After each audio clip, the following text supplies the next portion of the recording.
How to post on Reddit mobile. Hey everyone, welcome back to our channel. In this video we are going to learn how we can post on Reddit on mobile, so make sure to watch the video till the end. Now if you would like to post on Reddit app on mobile, it's actually quite very simple to do so.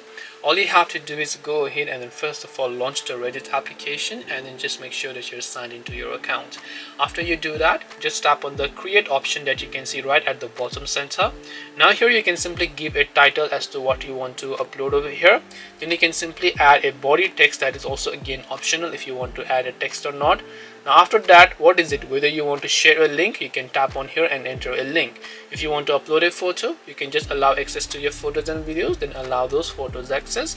Then you can choose to also add a video or GIF, and you can also choose to create polls over here and then tap the next option if you would like to create that post. This way you can post on Reddit on mobile.